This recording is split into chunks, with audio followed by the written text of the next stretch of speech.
This is CBC Nova Scotia News. Tour resistance. Protesters rally outside Premier Tim Houston's latest stop on his summer swing through the province. Paying off. Nova Scotia Health sees success hiring Dalhousie grads through its job guarantee strategy. And bullseye. This 13-year-old dart prodigy is taking the international scene by storm.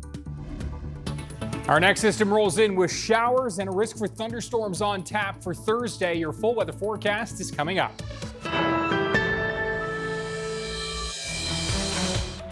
Good evening. Premier Tim Houston's province-wide Chamber of Commerce tour was met with opposition once again today as protesters gathered outside his latest stop in New Glasgow.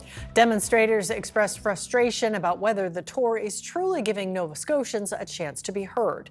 But as Michael Gorman reports, the Premier says there are many ways to engage with people, and this tour is just one. Matters to me. I hear you. It just doesn't look like a balance. It just doesn't to us. For the third time in 4 stops on his Chamber of Commerce tour, Premier Tim Houston's visit included people outside who feel overlooked and unheard. The primary concern for people outside the New Glasgow stop is the proposal to build 1 or 2 backup power plants fueled by natural gas. They want more consideration given to using batteries. What we've been told, and I mentioned it earlier, is that these things are an inevitability. We need these things. They're coming. We need to put them somewhere. This is where we're putting them. That's the message we've been getting, which is entirely one way. People here say this tour is not the best way for the Premier to hear their concerns. I think there could be more public meetings where the Premier actually shows up and actually spends enough time so that people can articulate the things that they're concerned about without it just being a quick photo op. And I think he's a reasonable human being, and I think he has done that a couple of times, but it hasn't been set up in a way where people feel comfortable to actually fully express themselves. Inside, the Premier delivered a speech in line with what he's shared at previous stops this month in Bridgewater, Yarmouth and Wolfville. He talked about the need to grow the economy through harnessing natural resources and opportunities related to federal defense spending. Houston says there are many ways to hear from people and consider their views, and that extends beyond the Chamber tour. I'm always open and willing to listen to people. This province is built on different perspectives, different insight, so we value that. But at the same time, we have to understand that there are some people that equate listening with doing exactly what they want. If you don't do exactly what they want, then you didn't listen to them in your books, and that's not the way the world is right now. We have to make decisions as government. So I'm out around all the time listening to Nova Scotians. This is one aspect of that.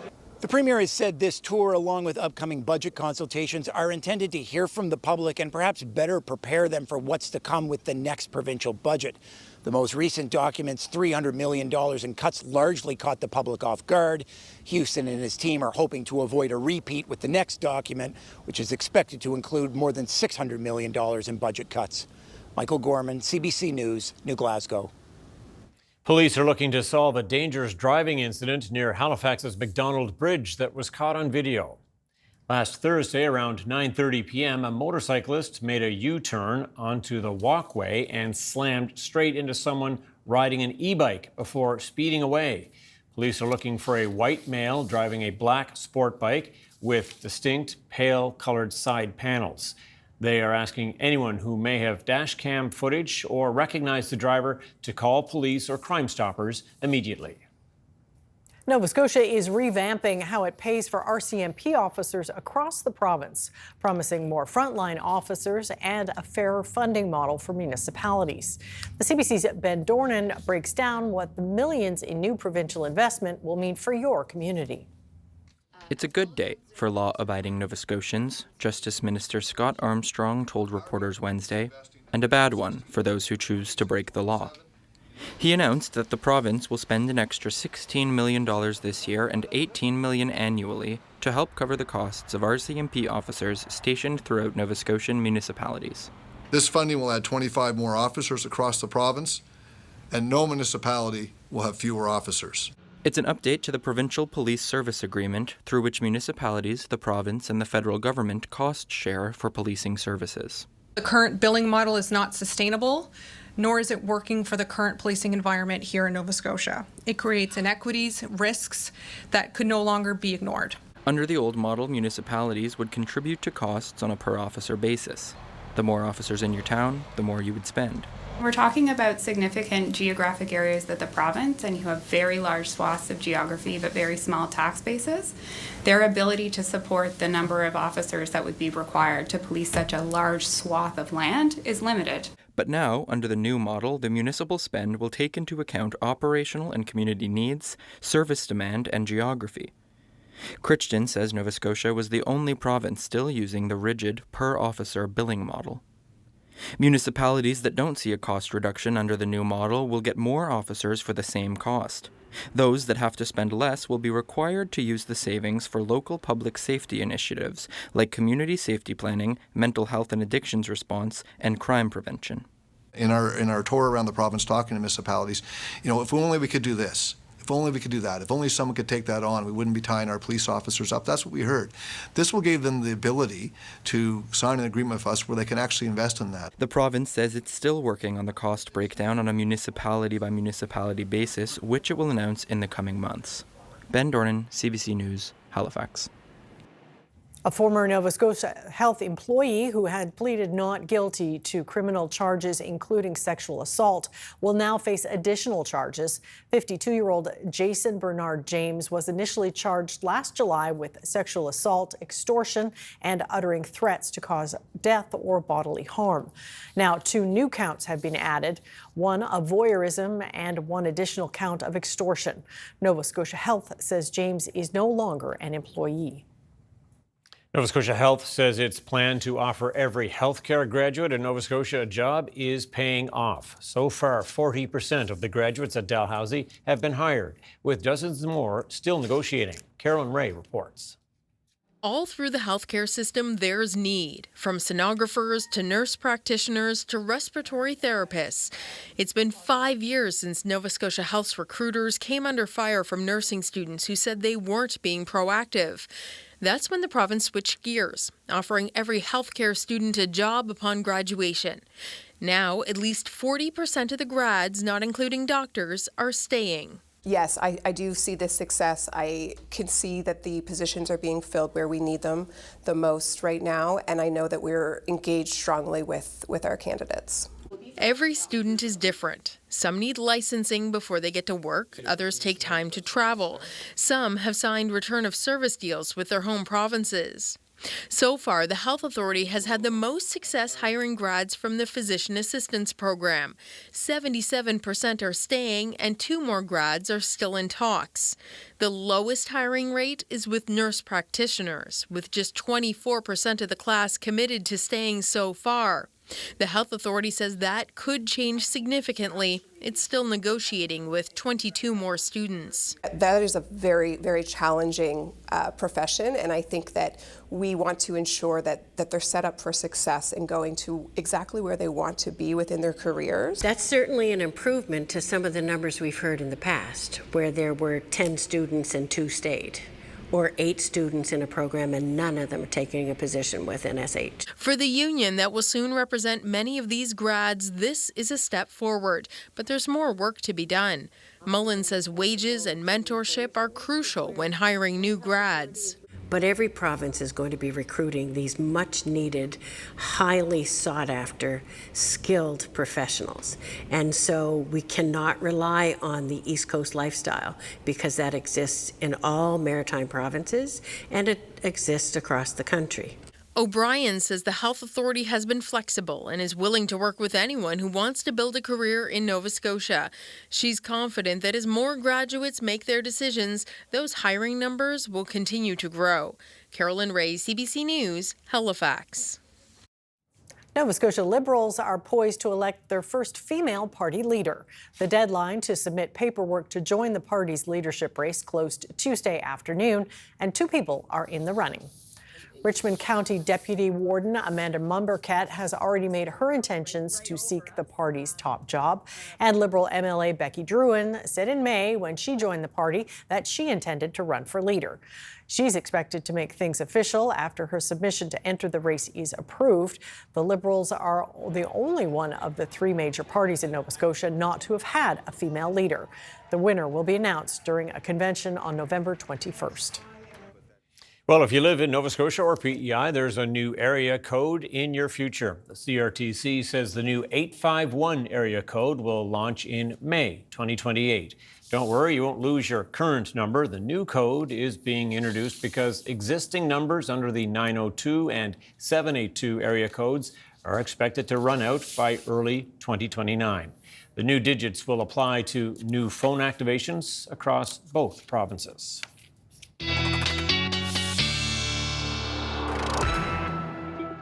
And right now, to look at the weather in this province, Ryan Snoddon. Yeah, it was a good day to be outside. Yeah, absolutely. Took some time to get the engine roaring as per normal when we've got the fog that's, inland in the morning, retreats back to the coast. But it did, and it was a beautiful day. Fog still kind of lingering along parts of the coast this afternoon, but many of us into the mid to high 20s this afternoon. Again, those cooler temperatures along the coastline where that fog monster's been looming for a good portion of the day. More widespread fog and showers on tap for Thursday, even the risk for a thunderstorm, especially in the southwest of the province. We're going to be seeing easterly winds tomorrow. That's going to keep temperatures more so in the 18 to 20 range.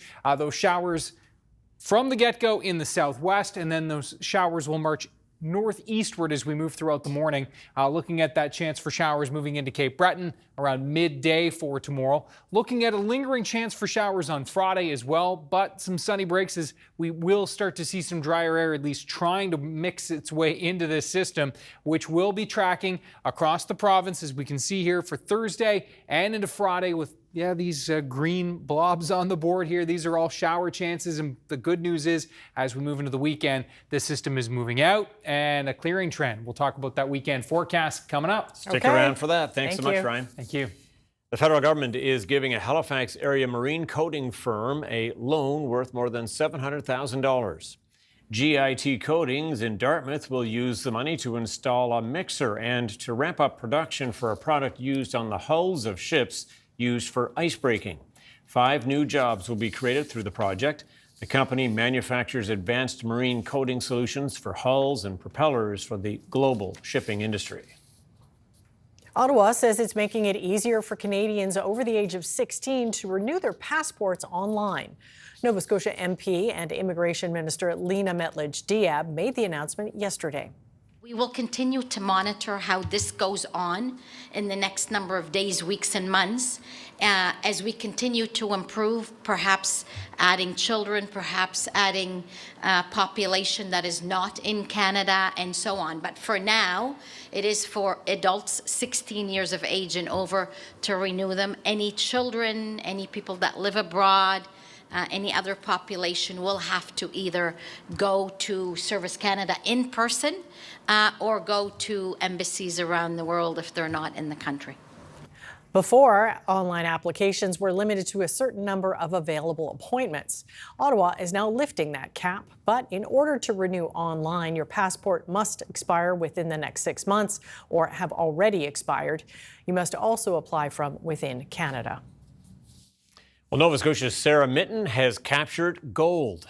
Here's Sarah Mitten with her 5th round throw, the defending champion in a league of her own.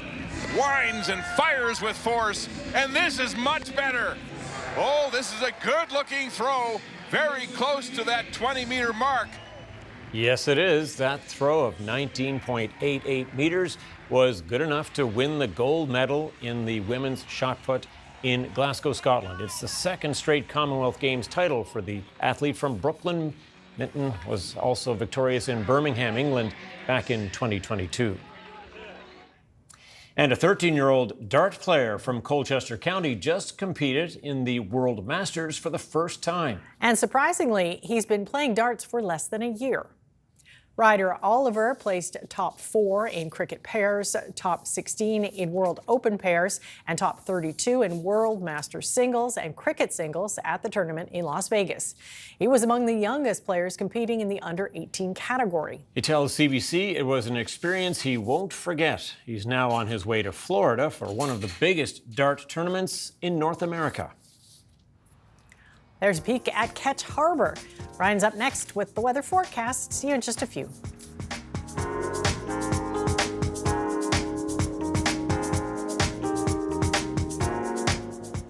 Are you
All right, I dare say there were a few complaints in Nova Scotia today about the weather. If you had the day off, Yes. what a day you had. Lucky people who did. It sounds like some wet weather, though, is coming next. Next up, yeah, for sure. So tomorrow looks wet, and Friday, some lingering showers, no doubt about that. Saturday, a clear out through the morning, and Saturday afternoon and Sunday looking good. So that's 2 thumbs up for the weekend. Today was nice, as you said, Tom, but that fog monster was looming today along the coastline and still continues to. Have a look at our webcam time lapse for today. So this is Sambro Harbor, and yeah, lots of fog there early on. Take some time, right? Once that sun gets up in the sky, fog starts to mix out, and yeah, some blue sky at times today. Oh, there you go. What a right? change, huh? And then watch this as we were, maybe it's not going to keep going. Oh, yes, I've got a couple of pause points in there. So watch the fog moving back into the afternoon. The sun, the fog doing battle. And then eventually looks like the latest shot, fog's kind of winning out the day again, as, of course, the sun angle gets lower. So along that Atlantic coastline, do expect those fog patches to roll back in for tonight. And they will be harder to mix out tomorrow, given the fact that we've got not much sun on the way. It's going to be a pretty cloudy day with some showers. There are the temperatures out there right now. Pretty lovely evening, especially for northern parts of the province. That's where temperatures are warmest. And looking at the humidex values, feeling up closer to the low 30s across northern areas. And the winds generally in from the east to southeast today. That's going to be the case again, even through tonight, but again for tomorrow.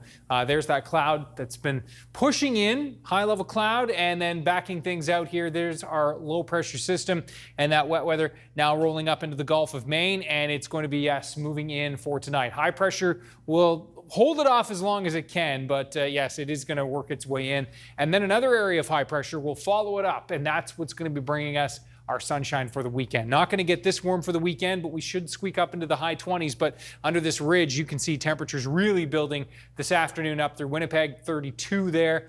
Some cooler temperatures in through BC with a few more showers there. So good news for the forest fire situation. Tonight, slight risk for some drizzle overnight tonight in this onshore easterly flow, with the clouds dominating, and that easterly flow is really going to be sustained near 20 kilometers per hour down through the South Shore, back into the Tri-County area. A lighter flow, but easterly nonetheless, even for Cape Breton and back towards eastern parts of the mainland. So it looks like overnight into tomorrow morning, the best chance for showers is going to be across the southwest. Halifax and across through central areas, shower chances really increasing throughout the morning. That's where we're going to be looking at the bulk of that wet weather. It appears beginning in the morning is through central and towards the Annapolis Valley, across to the eastern shore and the Northumberland shore to late morning. And I think for Cape Breton, you folks, certainly a risk for a shower in the morning, but it looks like the greatest chances for you folks will be into the afternoon as that system does start to move its way in. And after that main line, a bit of a break and just some more isolated showers chasing that main line into the afternoon. Temperatures for tomorrow across Cape Breton ranging between 18 to 22, 23. A little bit of sun in the morning, and then those shower chances will really ramp up into the afternoon. It's mid to high teens, or I should say high teens for eastern parts of the mainland, into central areas, high teens, low 20s here, and into the west, a similar story. And also a risk for some thunderstorms tomorrow, with the greatest risk in through the southwest of the province, closer to that Atlantic coastline. Now, walking you through into Friday, lingering clouds, shower chances, some breaks of sun though, certainly not out of the question. And with some cooler air starting to wrap its way back in on the other side of this system, temperatures are likely to be in those 18 to 22 range again on Friday. But we're kicking this system out. So yes, stayed long enough, out you go for the weekend, which is looking great, especially into Saturday afternoon. Perhaps a lingering shower chance for early Saturday. And we're clearing the skies. I jumped through that muggy meter, but it will start to creep back up again for Sunday. And then into Monday, looks like a chance for showers more so into the afternoon.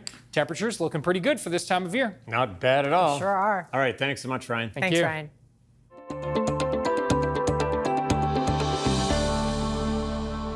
A Newfoundland town is finally getting rid of a problem that is well past its expiration date. For decades, the smell of rancid fish sauce rotting in an abandoned factory made life in St. Mary's nearly unbearable. The CBC's Leila Baudouin shows us the work underway to be rid of the seafood sludge. This putrid sludge is finally leaving town. This is capelin and salt fermented and sitting in vats for 20 years. The first truckload of rotting fish sauce ingredients abandoned decades ago is now being hauled away. It was a bit emotional, a lot of time within this project, too much. The smell has tormented people living in St. Mary's, Newfoundland for decades. I'm even known as the sauce plant mayor. The Atlantic Seafood Sauce Company first opened in 1990 with the promise of economic prosperity. But a decade later, after legal and regulatory battles, the owner left the site abandoned. And the people of St. Mary's can take their town back away from this fish sauce. Over the years, there have been health and environmental concerns, and it's been a fight to get it cleaned up. The province now agreeing to foot the bill. We couldn't be more proud than to be standing here today and watching this fish sauce leave this community. But the smell could get worse before it gets better, as this cleanup process vacuums out 1 million liters of fermenting, rotting fish that's been baking in the sun for decades. This is the finished product. Crews are now adding peat to the liquid to help solidify it before trucking it to a nearby town, where it will get stored in these swimming pool-like landfills underground. Airtight, vacuum sealed. Very Sauce happy. waste solidified, now leaving site. It's about time. It's expected to take 200 truckloads to remove it all. Officials say the cleanup could stretch on until October. Layla Baudouin, CBC News, St. Mary's, Newfoundland.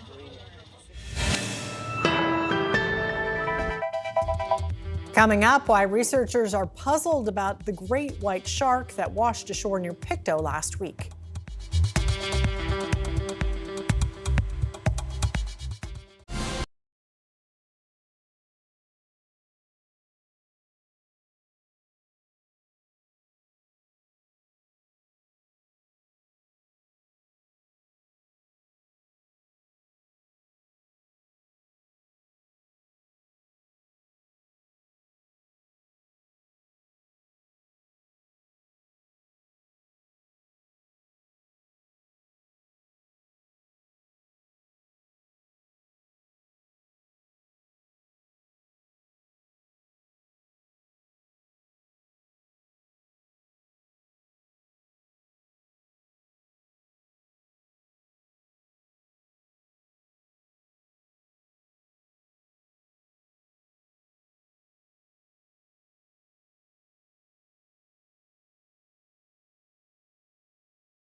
580-kilogram great white shark washed up ashore near Pictou in the Caribou area on Friday. And since then, researchers have been trying to understand why.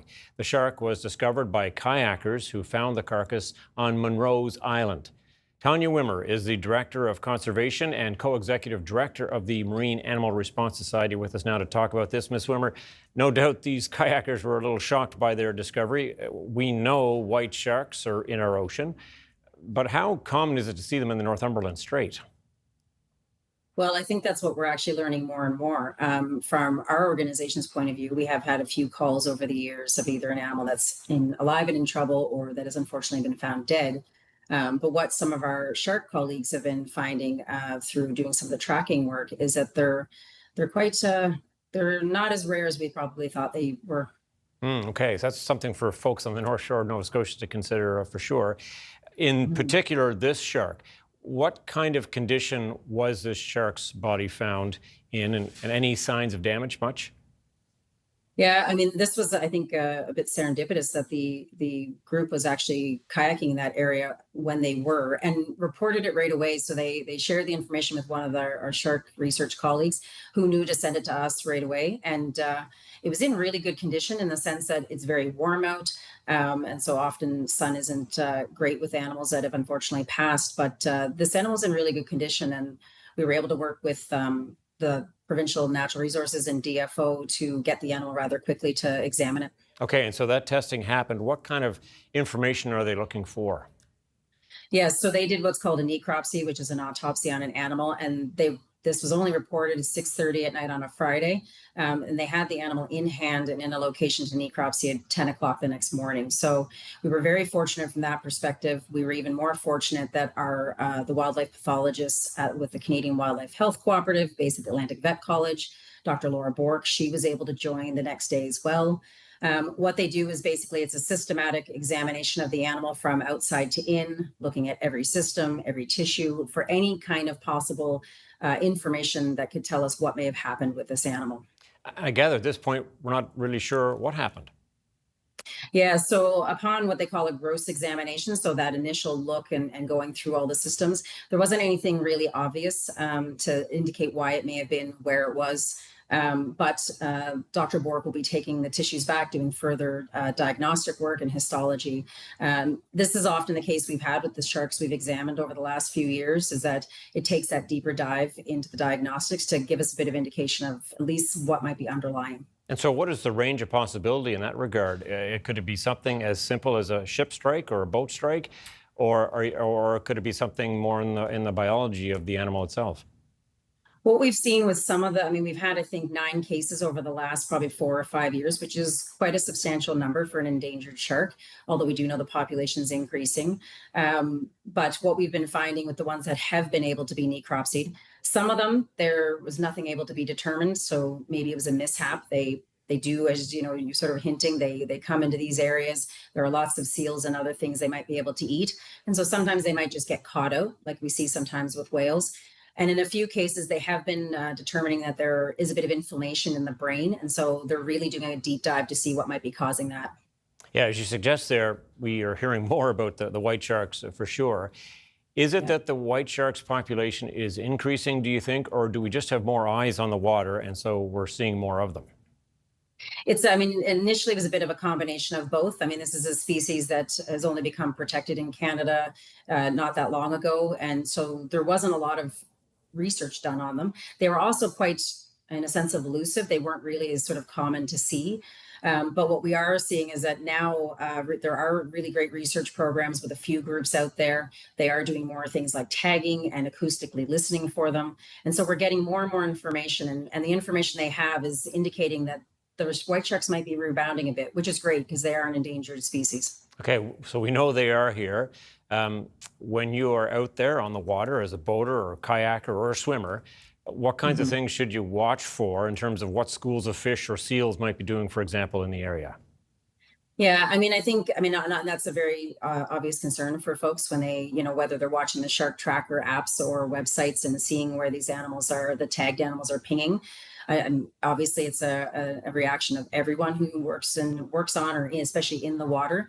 It is a wild environment. These are wild animals. And so obviously it's best to give them their space. They're an endangered species. We have to give them their space. But the big thing too is that, they do like to eat seals. They do like whale carcasses when they're floating. And really, our advice is to make sure you're not swimming in areas with either of those. All right, good advice for sure. Tanya Wimmer, thank you very much for your time. Thank you. Coming up, the U.S. and Iran are trading airstrikes again, ending a short break in the fighting. And stonewalling a congressional committee. The man who led the U.S. response to the COVID-19 pandemic refuses to answer questions.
Welcome back. Fighting has resumed in the Middle East. Iran has fired a barrage of missiles at American targets in the region.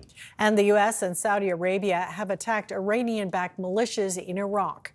The CBC's Julia Chapman reports. the lull in fighting between the US and Iran is over.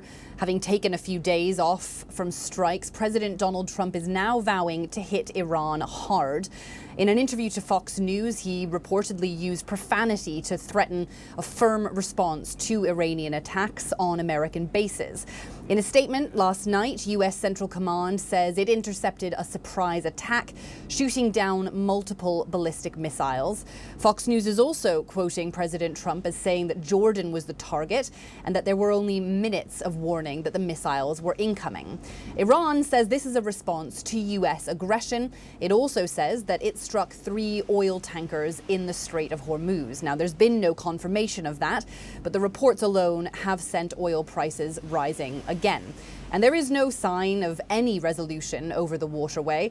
We're hearing today that Iran has rejected a proposal from Oman for how the two countries could jointly manage it.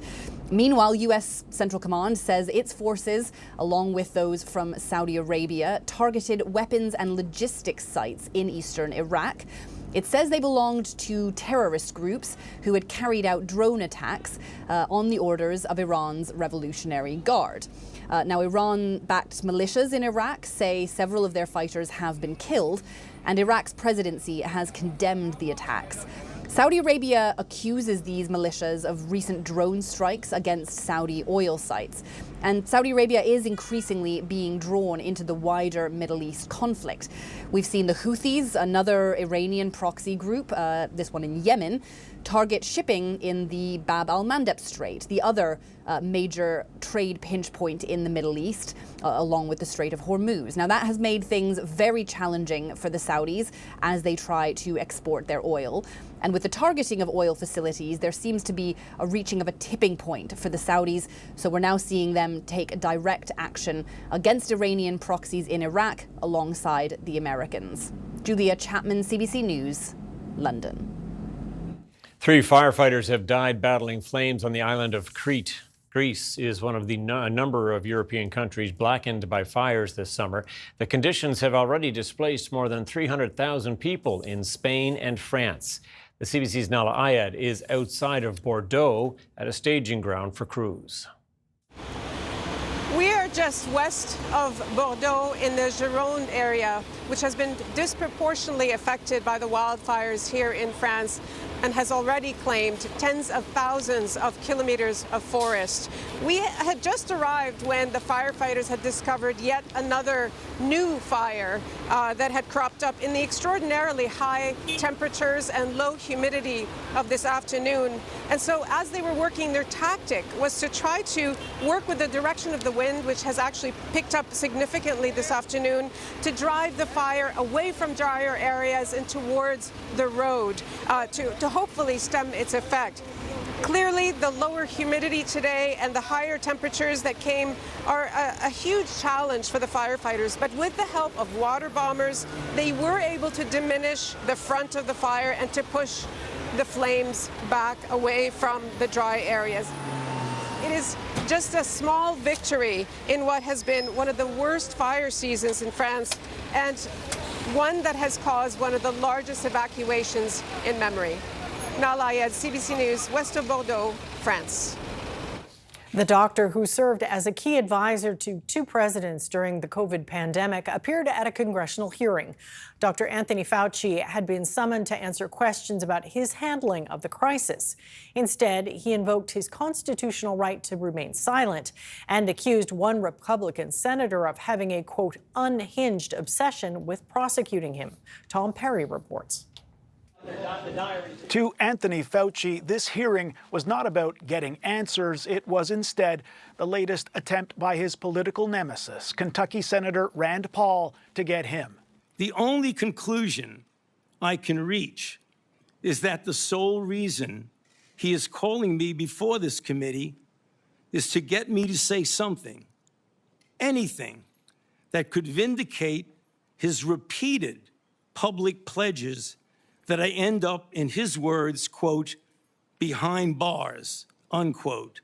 Paul has been attacking Fauci for years, accusing him of covering up the origins of COVID, funding research that led to the outbreak, and subjecting Americans to unnecessary masking requirements and lockdowns during the pandemic. I hope today Dr. Fauci will come clean. Fauci instead answered every question the same way. On the advice of counsel, I respectfully decline to answer based upon my rights under the Fifth Amendment of the Constitution. Repeating that answer more than 100 times in the face of an increasingly angry interrogation by Republican senators. Here I am sitting in front of you 6 years later saying, who the f do you think you were for doing that? It is a total disgrace what you did to this country. As the hearing heated up, Rand Paul, the chair, ordered Fauci's lawyer out of the room. You are not recognized, sir. Security, please remove him from the room. Outside the hearing, U.S. President Donald Trump piled on, posting on social media, attacking Fauci, calling him a super masker whose ideas were crazy and whose advice Trump says he ignored. COVID was a disaster, but Fauci did not help. Former President Joe Biden anticipated Fauci coming under this kind of scrutiny and preemptively pardoned him on his way out of office. But for Republicans, this isn't over. They say they'll vote next week on whether to hold Fauci in contempt for his testimony or lack of it. Tom Perry, CBC News, Washington. The federal and Ontario governments seem to be at odds over planes and trains. It started when Ottawa nixed Premier Doug Ford's plan to expand Toronto's Island Airport. As Kate McKenna reports, the move has apparently prompted the province to start speaking out against federal plans to build Alto, a high-speed rail link between Ontario and Quebec. With respect to Alto, that is a project that will redefine travel among and in between our biggest cities. Transport Minister Steve McKinnon defended a proposed high-speed rail project linking Ontario and Quebec known as Alto after a fresh wave of criticism. I think building major infrastructure projects will always come with their share of concerns that we have to listen very carefully to, that will come with a lot of questions. And the burden is on governments and those who are developing these projects to explain, to consult, to listen. This is in response to a statement issued Tuesday night by 11 Ontario provincial representatives, saying in the case of Alto, too many questions remain unanswered, too many voices have been ignored. If Alto is to proceed, local voices impacted by this project deserve to see their feedback reflected in the project's planning, route selection, and delivery. The criticism seemed to come out of nowhere, but a source with knowledge of discussions between Ottawa and Ontario says it was not a coincidence, because there was an agreement in place that the Ontario government wouldn't criticize Alto if Ottawa backed Premier Doug Ford's plan to allow jets to fly into Toronto's Island Airport Billy Bishop. Last Friday, Ottawa announced it won't support that project, citing the results of consultations and prompting this response from Ontario's Transport Minister. We've seen the federal government here listen to a small French group in Toronto, but we as the province will continue to push forward on a modernization of this airport. Prime Minister Carney and his team want to this is how they're going to treat bigger projects. I don't think you'll get much built. A senior Liberal source says that the federal announcement came just before a by-election campaign in the Toronto riding of Beach's East York, and Liberals were concerned that supporting the airport expansion could hurt their chances. Kate McKenna, CBC News, Ottawa. With a possible strike set to begin as early as Sunday, the Canadian airline WestJet is now making plans in case it needs to shut down operations. Flight attendants voted in favor of strike action earlier this month. They say they're not compensated for duties performed on the ground, like assisting passengers on and off planes. Contract talks continue, but WestJet is now working to provide options for planes booked to fly between July the 30th and August the 4th. If a 72-hour strike notice is issued, the airline could begin canceling flights as early as Friday. More than 300,000 Haitian immigrants are set to lose their temporary protective status in the U.S. as ICE prepares for further deportations. Immigration activists in this country say Ottawa should step up to help those facing deportation. Natalia Weichsel has that story. The protected immigration status for Haitians in the United States is being revoked, leaving thousands scrambling to find an alternative. Now, this is sparking reaction in Montreal, which is home to Canada's largest Haitian diaspora. Many community groups and activists say that Canada should do more to support those that are facing deportation back to Haiti. It's an extremely alarming situation in the U.S. It's a country that their system of asylum has broken down and is no longer working. And so we can no longer reasonably call it a safe country for refugees and asylums. And it requires significant rethinking on the part of the Canadian government about how we manage it. This is what I call deportation by proxy. These people are currently exposed, and us, we definitely are actively looking for people to be deported. The Trump administration has scrapped a program that has let Haitians live and work in the U.S. since 2010. This means that more than 300,000 Haitians are about to lose their right to stay in the country. For many of them, going back to Haiti is not an option. But seeking refuge in Canada is also not possible. It's possible that some people may try to come to Canada to find safety. But of course, the problem is that under the Safe Third Country Agreement, many people would then be pushed back to the United States. Sand says that most migrants trying to enter Canada from the United States are often denied entry into the country. She says that's because it's assumed that asylum seekers are able to find protection south of the border. But she says that's no longer the case, and Canada should revisit its rules. For Canada to continue sending people back to the U.S., knowing that this is happening, I think it is wrong. Sand says she would like to see Canada withdraw completely from the Safe Third Country Agreement.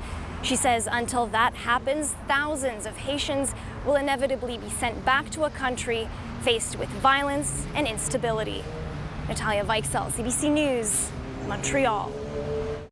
A change is coming to Alberta's provincial drug coverage in the fall. It will determine whether the province or workplace insurance pays for prescriptions first when it comes to workers 65 and older.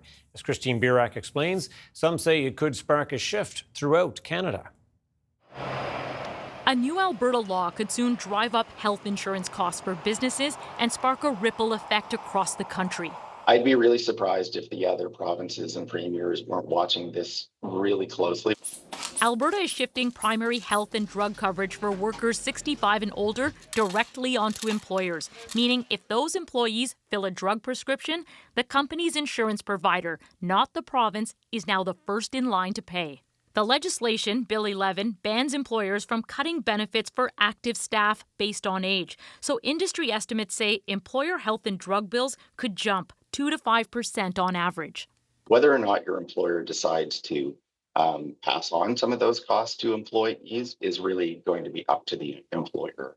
All workers now face the possibility of higher co-pays and reduced or capped coverage and lower wage growth. The cost of health insurance comes out of the wages of employees. And basically, as insurance and healthcare costs go up, wages grow more slowly over time. Data shows 15% of seniors aged 65 and older are now in the workforce nationally. In Alberta, it's 17%. It would just be another variable in the hiring process. Small business owners are watching the changes closely. To manage costs, some may hire fewer older workers or switch to benefit-free contracts. I'm more so worried that more of the cost of healthcare would be on the employer's side or just private side that we would have to pay for. I suspect there's also a lot of uncertainty. There are a lot of things in here that make me wonder if they don't really conform to the Canada Health Act. The new rule is set to take effect this fall, and with it, some experts say Alberta is paving the way for 2 tracks of healthcare, adding, as soon as that first domino falls, other provinces may soon follow. Christine Birak, CBC News, Toronto. Stock markets across Canada and the U.S. fell today as oil prices rose and fighting resumed between the U.S. and Iran. Here's a look at the numbers as we head to break.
Never too early to start thinking about the weekend weather forecast, is it? No? Glad you mentioned it. Yeah, a lot of people are, though, of course. Yeah. To be fair. And it's the first weekend of August. Yeah, big one. By July. Wow. I know. Why do the summer months seem to go I know. by so quickly? They sure do. Yeah. We'll enjoy August for sure. July has been pretty good for sure. Have a look at our viewer picture of the day. We're going to zoom in. Blue Rocks. And love seeing pics from Blue that's Rocks. so picturesque. And Sherlan with this absolutely beautiful picture. Ryan's picks at cbc.ca. Keep them coming. Lots in the inbox this week as we look at the forecast for tomorrow. Pretty foggy at Blue Rocks with a pretty good chance for showers, even a risk for a thunderstorm in the southwest. Can't rule out a thunderstorm for the Halifax metro area as well. Chances do drop as we work our way towards the northeast. Looking at perhaps a little bit of sun in the morning for Cape Breton. Then you folks looking at that shower activity late morning into the afternoon. If you're in Yarmouth in the southwest, those showers, you'll wake up with them and maybe a little bit of reprieve into the afternoon as that main line does work northeastward. Looking ahead to Friday, lingering shower chances, some sun breaks, temperatures ranging between 18 and 22. And then for the weekend, we are going to be looking at a nice Saturday, at least clearing Saturday. And note the mugginess dropping as the winds shift to northerly. Then back to a southerly wind through Sunday into Monday. So the mugginess climbing and the temperature climbing as well. Back up into the mid to high 20s on Sunday. That's going to be our pick of the weekend. And there you have it. Okay, thanks, Ryan. Well, some music magic took place in the Swiss Alps recently. More than 100 musicians gathered there for the International Alphorn Festival.